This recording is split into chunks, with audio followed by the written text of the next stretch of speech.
بسم اللہ الرحمن الرحیم۔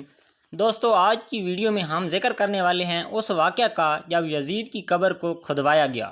آخر اس واقعے کی وجہ کیا تھی؟ کس نے اور کیوں یزید کی قبر کو کھولا؟ یہ واقعہ یزید کی وفات کے کتنے سال بعد پیش آیا؟ دوستو، یزید نے اپنی زندگی میں ہی اپنے بیٹے معاویہ کو اپنا جانشین مقرر کر دیا تھا۔ یزید کے 12 بیٹے اور 5 بیٹیاں تھیں، لیکن اس کو اپنے بیٹے معاویہ سے بے انتہا پیار تھا۔ اس کی تعلیم و تربیت بھی شہزادوں کی طرح ہی کی گئی۔ یزید چاہتا تھا کہ اس کا یہ بیٹا اس کا حقیقی جانشین بنے۔ یزید نے حکومت سنبھالتے ہی اپنے 2 بیٹوں خالد اور معاویہ کو اس وقت کے بہترین استاد عمر المخصوص کے مکتب میں 3 سال کے لیے بھیج دیا۔ شیخ عمر المخصوص بھی جانتے تھے کہ یزید کا جانشین معاویہ ہے، اس لیے انہوں نے اس کی تربیت پر خوب محنت کی۔ 61 ہجری میں جب واقعہ کربلا پیش آیا تو شیخ المخصوص کو بہت تکلیف پہنچی، چونکہ آپ کا دل محب اہل بیت سے تڑپتا تھا۔ اسی لیے آپ نے یزید کے ان 2 بیٹوں کو عظمت اہل بیت سے خوب روشناس کروایا۔ ایک طرف کربلا کا واقعہ پیش آیا اور جگہ جگہ یزید کے خلاف بغاوت اٹھنے لگی۔ دوسری طرف معاویہ جو یزید کا جانشین تھا، اس کی تربیت ایک سچے عاشق رسول کر رہے تھے۔ واقعہ کربلا کے تیسرا سال 683 عیسوی یزید عبرت ناک موت سے دوچار ہوا تو معاویہ ابن یزید 20 سال کی عمر میں تخت نشین ہوا۔ جیسے ہی معاویہ ابن یزید تخت نشین ہوا تو استاد محترم کی محنت رنگ لانے لگی۔ اس نے آتے ساتھ ہی واقعہ کربلا کی تحقیقات کیں اور محض 40ویں دن لوگوں کو اپنی بیعت سے آزاد کر دیا۔ بعض روایات میں معاویہ ابن یزید نے 3 ماہ تک حکومت کی۔ 20 سال کی عمر جوانی کا ایسا دور ہے کہ جب انسانی خواہشات کی منہ زوری عروج پر ہوتی ہے۔ یزید کا جانشین ہونا اور پوری اسلامی مملکت پر حکمرانی کرنا اپنی تمام جائز و ناجائز خواہشات کو پورا کرنے کے لیے بہترین موقع تھا۔ لیکن معاویہ بن یزید نے تخت پر بیٹھتے ہی واقعہ کربلا کی تحقیقات کیں اور حالات کا بہت باریک بینی سے جائزہ لیا، اور جب اس نے دیکھا کہ میرے باپ نے اسلام اور مسلمانوں کو کس قدر عظیم نقصان پہنچایا ہے، تو اس نے محسوس کیا کہ وہ ایک دوراہے پر کھڑا ہے کہ حکومت کی بھاگ دوڑ تھامے رہے اور ظلم و ستم اور عیش و عشرت کا بازار گرم رکھے، یا تخت و تاج کو چھوڑ دے اور اپنے آپ کو ان ہولناک گناہوں اور ان کے دردناک عذاب سے دور رکھے۔ بالآخر اس نے فیصلہ کر ہی لیا۔ اس کا فیصلہ ان سچی تعلیمات اور اس ایمان کے تفعیل ہی ممکن ہوا جو اس کے رگ و پے میں شامل ہو چکا تھا۔ اس نے ایک عزم راسخ کے ساتھ حکومت کے عہدیداروں اور عوام کو مسجد میں جمع کیا اور پھر خود ممبر پر جا بیٹھا۔ اس نے اپنی تقریر میں سب سے پہلے خدا کی حمد اور اس کے بعد رسول اللہ صلی اللہ علیہ وسلم پر درود بھیجا۔ پھر وہ یوں کہنے لگا، میرا باپ یزید کو جب حکومت ملی تو وہ اپنے اعمال اور بدکرداری کی وجہ سے ہرگز اس کا اہل نہیں تھا، لیکن وہ بھی اس پر قابض رہا۔ اس کا نفس اس سے بدترین کاموں کی ترغیب دیتا رہا۔ وہ اپنے برے کاموں پر بھی فخر کرتا تھا اور اس نے خدا کی بتائی ہوئی حدود سے تجاوز کیا۔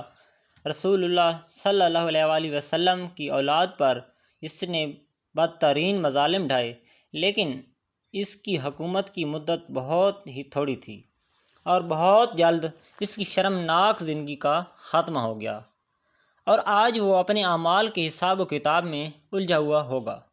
جب معاویہ بن یزید کی بات یہاں تک پہنچی تو اس کا گلہ رک گیا۔ کافی دیر تک وہ بلند آواز میں روتا رہا اور اس کے بعد وہ دوبارہ لوگوں سے ہم کلام ہوا اور اس نے کہا، اے لوگو، میں تمہارے گناہوں کا بوجھ اپنے کندھوں پر نہیں اٹھا سکتا اور نہ تمہاری دوستی کا توق اپنے گلے میں ڈالوں گا۔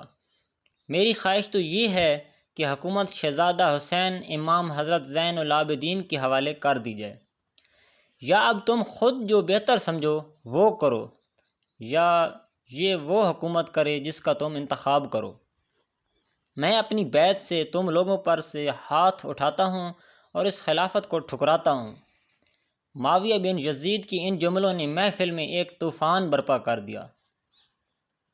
پھر معاویہ بن یزید ممبر سے اتر آیا۔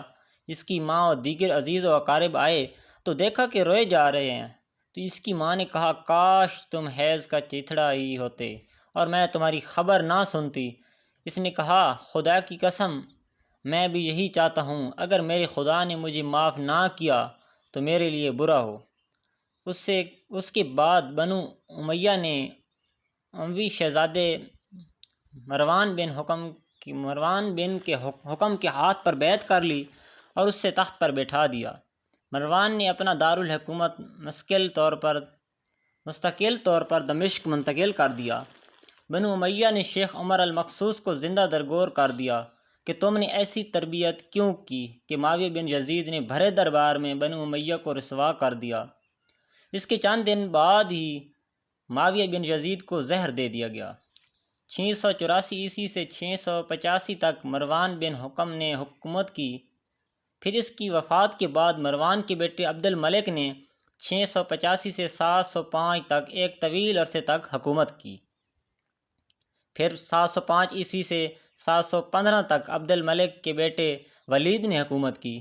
اسی کے دور میں سندھ، اندلس اور دیگر بہت سی ریاستیں فتح ہوئیں۔ اسی کے دور میں شہزاد حضرت امام زین العابدین کو زہر دیا گیا۔